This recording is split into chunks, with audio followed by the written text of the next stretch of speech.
as we get later into the week, the more trendy the waiver wire gets with these stashes, these low probability plays that we just have to have on our roster for some godforsaken reason, because one day, 1 year, or 2 or 3 years from now, one of these players are going to blow up on our team.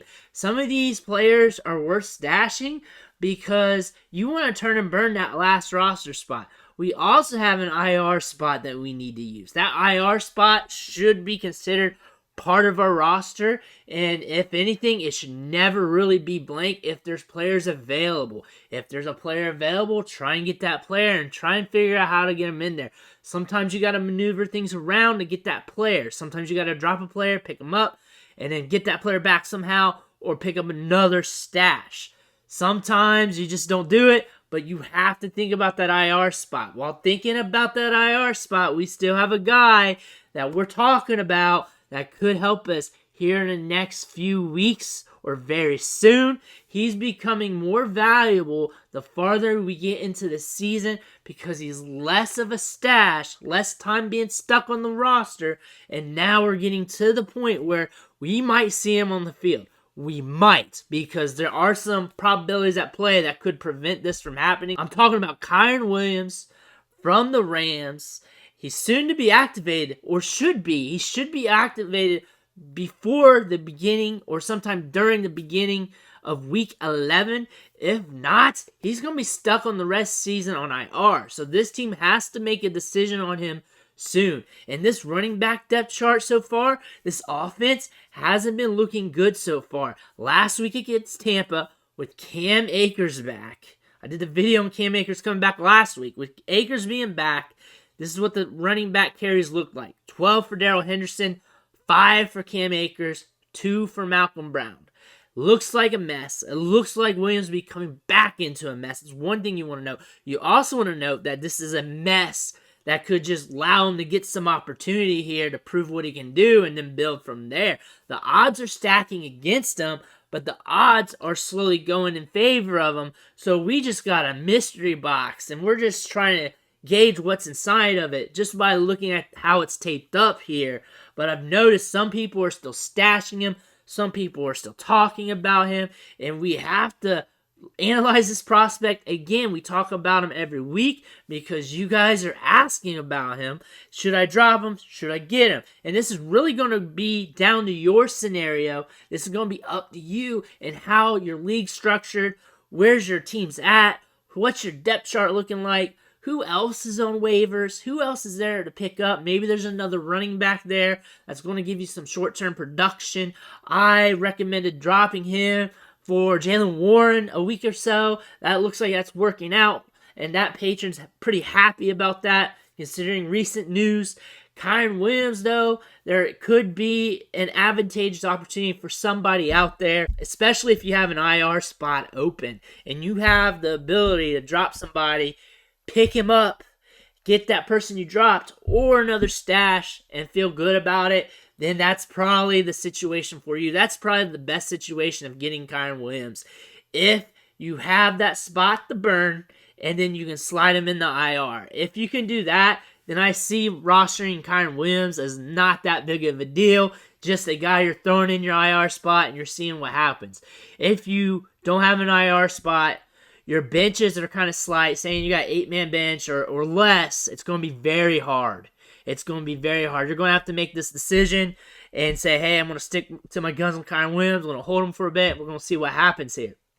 Or you just pivot and you go to someone else. Maybe like a Jaylen Warren's available. Maybe like a Treylon Burks is available.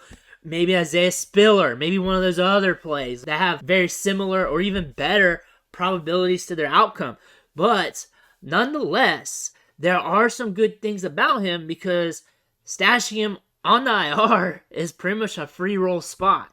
A free roll spot that if you can maneuver your depth chart around, it's not going to hurt you. You can say this, that, and this. You can go, oh, he runs a 4.65. He's under 200 pounds. You can say this. You can say he's a late round pick. You can say all those negative stuff about him.